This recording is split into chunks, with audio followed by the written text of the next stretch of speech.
Okay sir, ಒಂದು ನಿಮಿಷ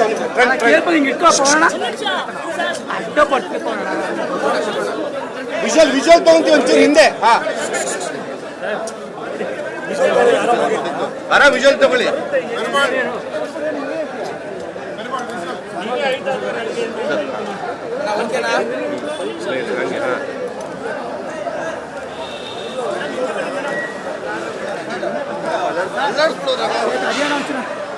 ಈಗ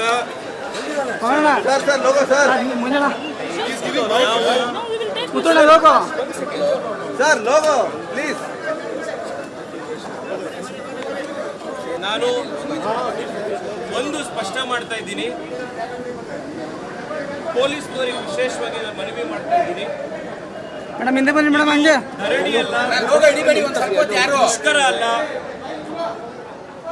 ನಾನು ಏರ್ಪೋರ್ಟಿಗೆ ಹೋಗೋದಿದೆ, ಇವತ್ತು ಪಾರ್ಲಿಮೆಂಟಿಗೆ ಹೋಗೋದಿದೆ.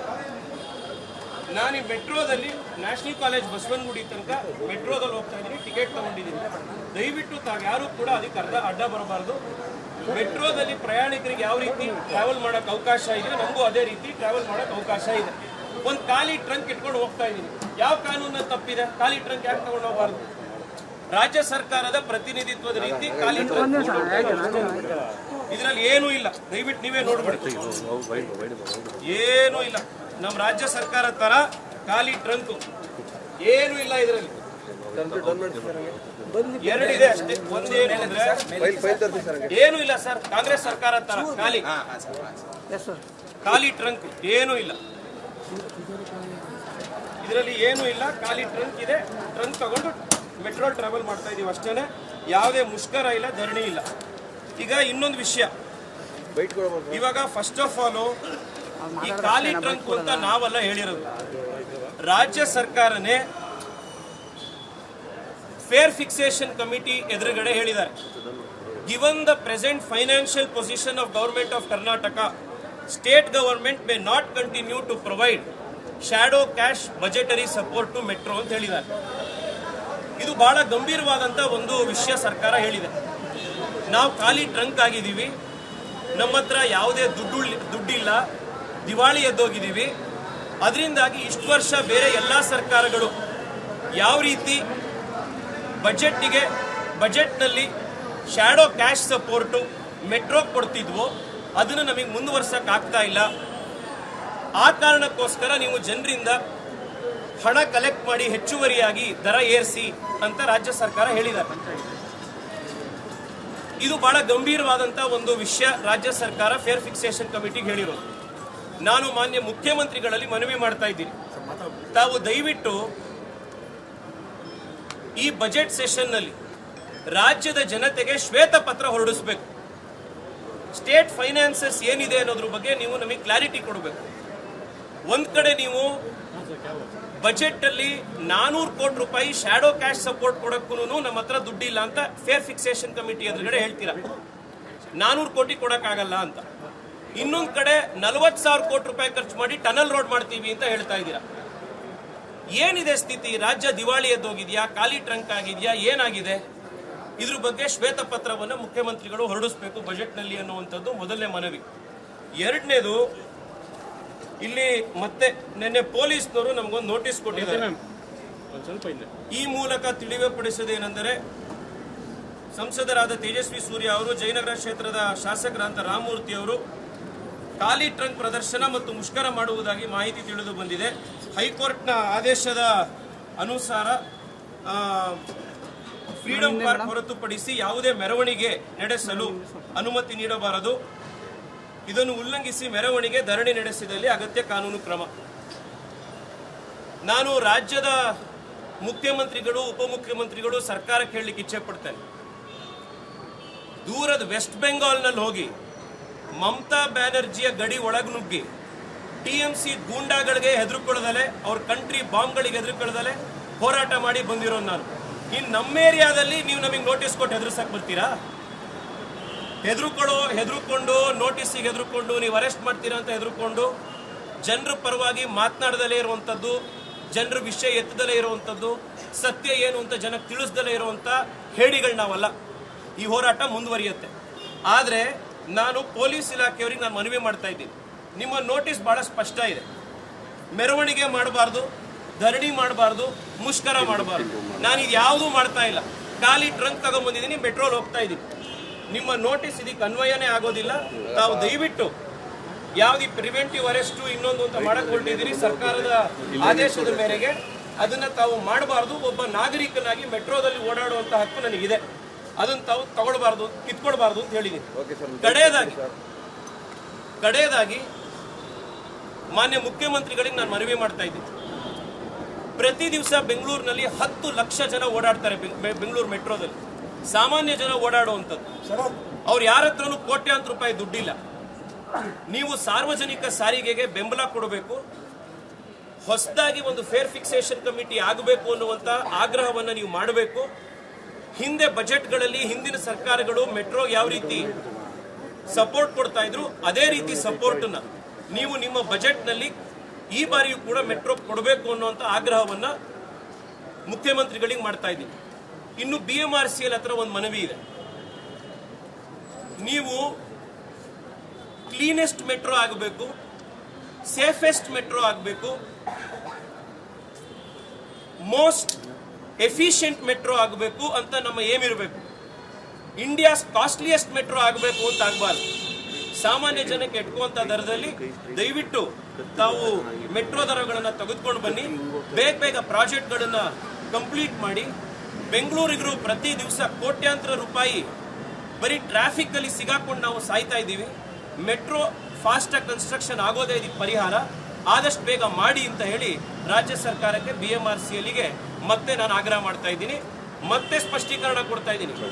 ಇದು ಮುಷ್ಕರ ಅಲ್ಲ, ಧರಣಿ ಅಲ್ಲ, ಇದು ಹೋರಾಟ ಅಲ್ಲ. ಸಾಮಾನ್ಯ ನಾಗರಿಕರು ಯಾವ ರೀತಿ ಮೆಟ್ರೋದಲ್ಲಿ ಹೋಗ್ತಾರೋ ನಾನು ಅದೇ ತರ ಮೆಟ್ರೋದಲ್ಲಿ ಹೋಗ್ತಾ ಇದ್ದೀನಿ. ರಾಜ್ಯ ಸರ್ಕಾರದ ಪ್ರತೀಕವಾಗಿ ಖಾಲಿ ಟ್ರಂಕ್ ತಗೊಂಡು ಹೋಗ್ತಾ ಇದ್ದೀನಿ.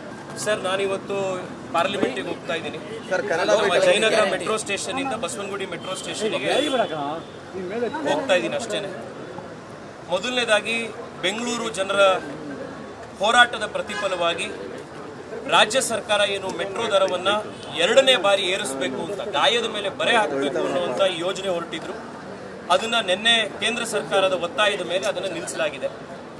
ನಾನು ನಿನ್ನೆ ಕೂಡ ಹೇಳಿದ್ದೀನಿ, ಇದು ಕೇಂದ್ರ ಸರ್ಕಾರ ತಾತ್ಕಾಲಿಕವಾಗಿ ಕೊಟ್ಟಿರುವಂತ ನೆರವಷ್ಟೇ.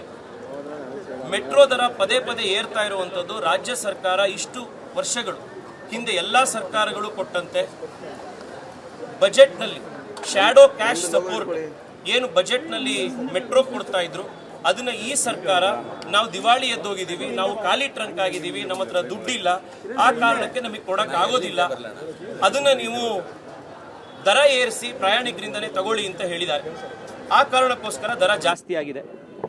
ಬೆಂಗಳೂರಿನಲ್ಲಿ ಮೆಟ್ರೋ ದರ ಕಡಿಮೆ ಆಗಬೇಕು ಅಂತಂದ್ರೆ ರಾಜ್ಯ ಸರ್ಕಾರ, ಹಿಂದೆ ಸರ್ಕಾರಗಳು ಯಾವ ರೀತಿ ಬಜೆಟ್ನಲ್ಲಿ ಶ್ಯಾಡೋ ಕ್ಯಾಶ್ ಸಪೋರ್ಟ್ ಮೆಟ್ರೋ ಕೊಡ್ತಾ ಇತ್ತೋ ಅದನ್ನ ಮತ್ತೆ ಮುಂದುವರಿಸಬೇಕು. ಮಾನ್ಯ ಮುಖ್ಯಮಂತ್ರಿಗಳು, ರಾಜ್ಯ ಸರ್ಕಾರ ಫೇರ್ ಫಿಕ್ಸೇಷನ್ ಕಮಿಟಿ ಎದುರುಗಡೆ ನಮ್ಮ ಹತ್ರ ಆರ್ಥಿಕ ಸ್ಥಿತಿ ಇವತ್ತು ಬಹಳ ಕಷ್ಟದಲ್ಲಿದ್ದೀವಿ, ನಮಗೆ ಇದನ್ನು ಕಂಟಿನ್ಯೂ ಮಾಡೋಕ್ಕಾಗಲ್ಲ ಅಂತ ಹೇಳಿದ್ದಾರೆ. ಇದು ಬಹಳ ಚಿಂತೆಗೀಡುವಂಥ ಒಂದು ವಿಷಯ. ರಾಜ್ಯದ ಸ್ಥಿತಿ ಹೀಗಾಗಿದೆಯಾ ಅಂತ. ಬರ್ತಾ ಇರೋ ಬಜೆಟ್ ಸೆಷನ್ನಲ್ಲಿ ಮುಖ್ಯಮಂತ್ರಿಗಳು ಶ್ವೇತಪತ್ರ ಹೊರಡಿಸಬೇಕು. ರಾಜ್ಯದ ಆರ್ಥಿಕ ಶಕ್ತಿ ಏನಿದೆ, ಆರ್ಥಿಕತೆ ಏನಿದೆ, ನಿಜವಾಗ್ಲೂ ಕೂಡ ನಮ್ಮ ಹತ್ರ ನಾವು ದಿವಾಳಿ ಎದ್ದೋಗಿದ್ದೀವ, ನಿಮ್ಮ ನಾಯಕತ್ವದಲ್ಲಿ ಖಾಲಿ ಟ್ರಂಕ್ ಆಗಿದೆಯಾ ರಾಜ್ಯದ ಖಜಾನೆ, ಇದ್ರ ಬಗ್ಗೆ ಕ್ಲಾರಿಟಿ ಕೊಡಬೇಕು ಅಂತ ಆಗ್ರಹ ಮಾಡ್ತಾ ಇದ್ದೀನಿ. ಮತ್ತೊಮ್ಮೆ ಬೆಂಗಳೂರಿನ ನಾಗರಿಕರಿಗೆ ಇವತ್ತು ನಮಗೆ ಸಿಕ್ಕಿರುವಂಥ ಈ ಯಶಸ್ಸಿಗೆ, ಮೆಟ್ರೋ ದರವನ್ನು ಇಳಿಸಿರುವಂಥ, ತಾತ್ಕಾಲಿಕವಾಗಾದರೂ ತಡೆ ಹಿಡಿದಿರುವಂಥ ಈ ಪ್ರಯತ್ನಕ್ಕೆ ಅವರಿಗೆ ಅಭಿನಂದನೆ ಸಲ್ಲಿಸ್ತೀನಿ. ಅವರ ಬೆಂಬಲಕ್ಕೆ ಯಾವಾಗಲೂ ಕೃತಜ್ಞತೆಯಿಂದ ಇರ್ತೀವಿ ಅಂತ ಈ ಸಂದರ್ಭದಲ್ಲಿ ಜನಕ್ಕೆ ನಮಸ್ಕಾರ ಮಾಡ್ತೀನಿ. ಪಾರ್ಲಿಮೆಂಟ್ ನಡಿಬೇಕಲ್ಲ ಸರ್, ಇವ್ರು ಎಲ್ಲಿ ಬಿಡ್ತಾ ಇದ್ದಾರೆ ಕಾಂಗ್ರೆಸ್ನವರು? ಪ್ರತಿ ದಿವಸ ಯಾವುದೋ ಒಂದು ಕುಂಟೆಪ್ಪ ಹಿಡ್ಕೊಂಡ್ಬಂದು ಪ್ರಧಾನಮಂತ್ರಿಗಳಿಗೇನೆ ಘೇರಾವ್ ಹಾಕ್ತೀವಿ, ಪ್ರಧಾನಮಂತ್ರಿಗಳನ್ನೇ ಸದನದ ಒಳಗಡೆ ಯಾರು ಮಹಿಳಾ ಸಂಸದರಿದ್ದಾರೆ ಅವ್ರನ್ನ ಮುಂದೆ ಬಿಟ್ಟು ನಾವು ಗಲಾಟೆ ಮಾಡ್ತೀವಿ ಅಂತಿರುವಂಥ ಕಾಂಗ್ರೆಸ್ನವರಿಗೆ ಸದನ ನಡಿಬೇಕು ಅಂತೆಲ್ಲಿದೆ? ಸದನ ನಡೆದ್ರೆ ಈ ಥರದ ವಿಷಯಗಳು ಚರ್ಚೆ ಬರ್ತವೆ. ಇವ್ರಿಗೆ ಸದನ ನಡಿಬೇಕು ಅನ್ನೋದೇ ಇಲ್ಲ. ಇದು ಇವತ್ತಾಗಿರುವಂಥ ವಾಸ್ತವ ಸ್ಥಿತಿ. You are the MP of Bangalore South and notice has been given to you by police not to protest. What do you have to say about it? It is very unfortunate that the state government has given a notice to me to not come here near the metro station, assemble and to even address the media. This shows that the state government is afraid that their lies, their falsehoods will be exposed. I am not somebody who is going to be perturbed or disturbed by these police notices. The BJP and the culture of the BJP has trained us to fight against Mamata Banerjee facing her country bombs, TMC goons, by going inside her den in West Bengal. And the state government thinks that they can disturb me and arrest me in my own area in Jayanagar. If this is the attitude of the state government, they better wake up and smell the coffee. We will continue the protest. We will continue our fight for better public transport. We will continue to raise our voice for better infrastructure for Bangalore. We will continue our fight to make Bengaluru a congestion-free city that is one of the most livable cities in the world. This is our vision. You are carrying a trunk, a symbolic of. Can you just show the trunk? This is an empty trunk. An empty trunk of the Congress government. And this is not my assertion. The Chief Minister himself, the government of Karnataka himself has said before the Fare Fixation Committee that they don't have the financial ability to continue the budgetary support to Bangalore Metro, which is why the fares are being repeatedly increased. This financial mismanagement of the state by the Congress government cannot be the reason as to why citizens must be burdened by increased metro fares. Public transport must be affordable, and in a city like Bangalore, affordable, accessible public transport is a fundamental right of citizens. Metro ಹೋಗ್ತಾ ಇದೆ. ಹೋರಾಟ ಅಲ್ಲ, ನೀವು ಯಾವ ಕಾರಣಕ್ಕೆ ಮಾಡ್ತಾ ಇದ್ದೀರಿ ಹೇಳಿ. ಸರ್, ಮೆಟ್ರೋದಲ್ಲಿ ಪ್ರಯಾಣ ಮಾಡೋದು ತಪ್ಪ? ತಾವು ದಯವಿಟ್ಟು ನೀವು ಯಾವ ಕಾನೂನಲ್ಲಿ ನಮ್ಮನ್ನ ಅರೆಸ್ಟ್ ಮಾಡ್ತಾ ಇದ್ದೀರಾ ಅಂತ ತಿಳಿಸಿ. ಅಲ್ಲ, ಒಂದು ನಿಮಿಷ. ಯಾವ ಕಾನೂನಿನ ಅರೆಸ್ಟ್ ಸರ್? ಮೆಟ್ರೋದಲ್ಲಿ ನಾವು ಹೋಗ್ಬಾರ್ದು ಅನ್ನೋದಕ್ಕೆ ಯಾವ ಕಾನೂನು? ಸರ್, ಇದು ಟ್ರಂಕ್ ಟ್ರಂಕ್ ತಗೊಂಡು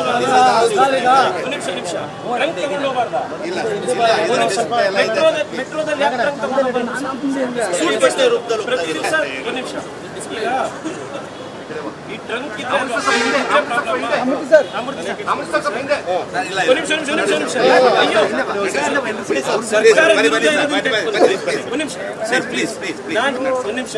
ನೀವು ಯಾವ ಕಾನೂನಲ್ಲಿ ನಮ್ಮನ್ನ ಅರೆಸ್ಟ್ ಮಾಡ್ತಾ ಇದ್ದೀರಾ ಅಂತ ಹೇಳ್ಬೇಕು. ನಾವೇನು ನಾವು ವಕೀಲರು ಸರ್, ನಮಗೂ ಗೊತ್ತಿದೆ ಏನು ಅಂತ. ನೀವು ನನಗೆ ಹೇಳ್ಬೇಕು ಯಾವ್ದ್ರಲ್ಲಿ ಮಾಡ್ತಾ ಇದ್ದೀರಾ ಅಂತ. ಆಮೇಲೆ ಇನ್ನೊಂದು ವಿಷಯಕ್ಕೆ ಯಾವುದೇ civil preventive arrest parliament session ಇರುವಂತಹ ಟೈಮ್ನಲ್ಲಿ ಯಾವುದೇ ಎಂಪಿಗಳು ಮಾಡೋಂಗಿಲ್ಲ. ಅದು ಪ್ರಿವಿಲೇಜ್ ಆಗುತ್ತೆ. ತಾವು ದಯವಿಟ್ಟು ತಮ್ಮ ಅಧಿಕಾರಿಗಳು ಯಾರೂ ನಿಮ್ಮ ಉನ್ನತಾಧಿಕಾರಿಗಳನ್ನು ನೀವು ದಯವಿಟ್ಟು ತೊಂದರೆಗೀಡಾಗಕ್ಕೆ ಹೋಗಬೇಡಿ. ಸ್ಪೀಕರಿಗೆ ತಿಳಿಸ್ಬೇಕಾಗತ್ತೆ. ನೀವು ಪ್ರಿವೆಂಟಿವ್ ಅರೆಸ್ಟ್ ಮಾಡಿದ್ರೆ, ಡಿಟೆಸ್ಟ್ ಮಾಡಿದ್ರೆ ಅದಕ್ಕೆ ಅವಕಾಶನೇ ಇಲ್ಲ. ತಾವು ಒಂಚೂರು ಕಾನೂನು ತಿಳಿಸಿ ನಮಗೂ ಹೇಳಿ. ಈಗ ಇದಿದ್ರೆ ಅಲ್ವಾ ನಿಮಗೆ ಪ್ರಾಬ್ಲಮ್ಮು? ಜನಕ್ಕೆ ಇದಿದ್ರು ಅಷ್ಟೇ, ಇಲ್ಲದೆ ಇದ್ರು ಅಷ್ಟೇ. ಜನಕ್ಕೆ ಗೊತ್ತಿದೆ ಸರ್, ಈ ಸರ್ಕಾರ ಖಾಲಿ ಟ್ರಂಕು ಅಂತ. ಇದನ್ನೇನು ಹಾಕ್ಬೇಕಾಗಿಲ್ಲ ಬಿಡಿ. ಈಗ ಆಯ್ತಲ್ಲ, ಇವಾಗ ಈಗ ಬಿಡಿ. ಈಗ ಟ್ರಂಕ್ ತಗೊಂಡು ಹೋಗಬಾರ್ದು ಅಂತ ಯಾವ್ದಿದೆ ಕಾನೂನು? ಯಾವ್ದ್ರಲ್ಲಿ ಸರ್? ಸರ್, ನಾವು ಪ್ರೊಟೆಸ್ಟೇ ಮಾಡ್ತಾ ಇಲ್ವಲ್ಲ ಸರ್.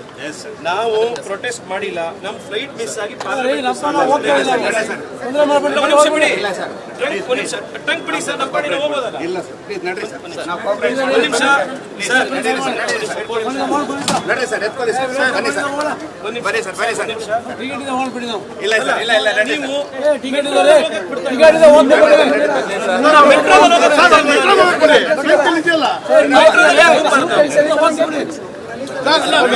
ಬಿಡಬಾರ್ದು ಅಂದ್ರೆ ಯಾವ ನಿಮಿಷ